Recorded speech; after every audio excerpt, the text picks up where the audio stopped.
Stalemate. Okay. Stalemate can be frustrating for the person who creates the stalemate position many times. Because stalemate means you're not attacking the king, and your opponent actually has no way to move any pieces. And that's stalemate. Your opponent can't move. And even if you're winning, a stalemate's a draw, it's a tie. And if you're losing, it's a draw, it's a tie. So when you're losing, it's okay to try to achieve a stalemate position. But what's very frustrating is if you're winning, to accidentally stalemate. And so I'm going to run through 4 board positions here where I've seen stalemates occur in the most frustrating ways. And so the first one is basically your king-queen checkmate.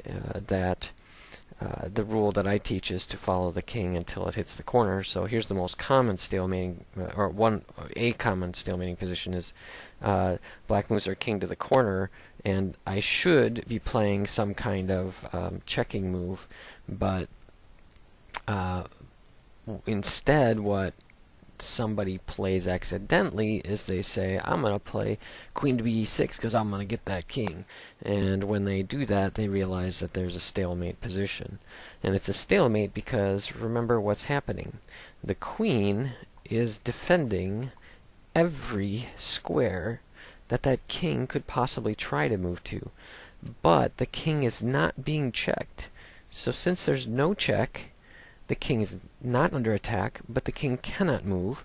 Black cannot do a single thing, but they haven't lost because they weren't checkmated. This is a stalemate, which is technically a draw, a tie in chess, and that's frustrating if you're the white pieces in this game.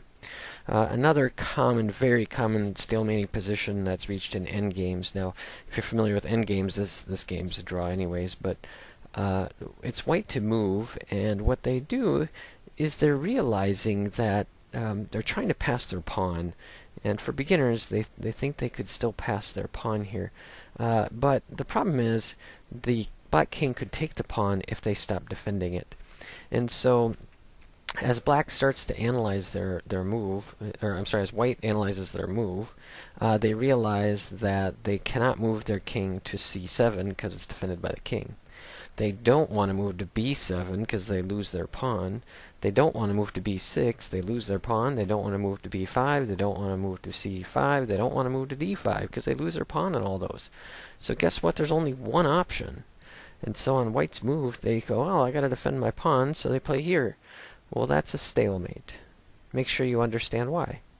The black king is not under attack.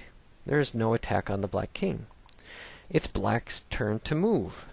But the problem here is the pawn is defending the 2 escape squares to the side, and the king is actually defending the 2 escape squares for the king to come forward. And so the king is not in check, but there's no legal move for it. And so when it's black's turn, they don't have a move on the board and they're not being attacked. This is a stalemating position. The game is a tie. Again, frustrating when you're white. But this is a separate checkmating technique or strategy, is to remember to keep your king in front of your pawn. But that would be a different video I would need to make in the future. The third checkmating position I'd like to look at is this, or not checkmating, stalemating position I'd like to look at is this one. Now in this game, I think it's pretty clear that the white pieces should win this game. They have the rook down here on h1, while the black pieces only has their king. And as we look at all the pawns are barricaded in. Hint, hint. No pawn can move on the board right now. And so as it's white's turn to move, they have a lot of good moves. This rook on h1 needs to get active in the game. It needs to do something here to become active in this game. But white makes a drastic error. White says, hey, I know that I should build walls to block off the king and barricade the king in there. So they decide to play rook g1, stalemate. And guess what? When white should win this game handily, they created a stalemating position. Because as you're looking at all of the pawns, the pawn can't move forward, pawn can't move forward, pawn can't move forward, pawn can't move forward. And what we just did is we just took away every move from the king. And so once again, the king is not under attack, but there isn't a single piece for the black the black pieces to move. And so this is a stalemate. This game ends in a tie. Again, frustrating for white. White should have won this game handily, but very frustrating for white. They have to allow that king to move somehow, some way. And so, I mean, even a move like rook f1 allows the king one escape square if you do that. And then the king is allowed to play over. We've got to allow a move. And then realize what we want now is we want that king to have to move back because our pawn is defending that square. So at this point, all we need to do basically is waste a move. Anything. We need to keep this wall built. Okay, we want to keep that wall built. I think I'll turn that into a red line there. We want to block off all the escape squares. Waste a move so the king has to play back to the corner. And there's a lot of different ways to do it. I could play this rook to any square here. Just don't play it there. And just don't play it there. But you could move the rook to any square. If you want to feel like moving your king, you could slide your king over. Whatever you do, black only has one legal move, and that's to play the king back. And when they play the king back, we've got this nice rook checkmate right here. So avoid the stalemates. Okay, I'll go back to this original position, but avoid the stalemate. This takes away every square, and black can no longer move. In the final board position, I'm going to look at, this is a few more pieces on the board, and it's important to note what's going on here. Remember, with these escape squares and everything, there's some pretty cool stuff, I guess, that white has set up, and I don't know how on earth they managed to get their king all the way over here onto the a6 square, but it's white's turn to move. And note, they very nicely have the knight on b6 pinned to the king. Not only that, they very nicely have the other knight pinned to the king. They got so many pins going on here. And so the two knights are kind of trapped there, stuck.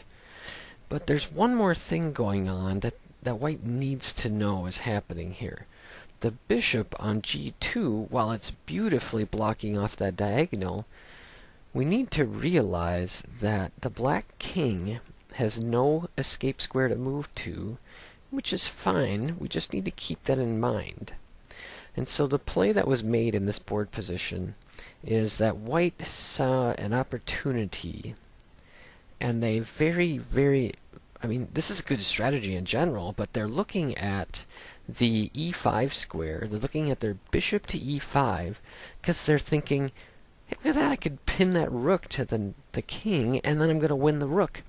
And so I would say that the person playing the white pieces here is definitely pin happy. I would call this a pin happy piece mover because, well, they realize they can pick up this rook, but the problem is it's a stalemate, and you're going to want to make sure you see why.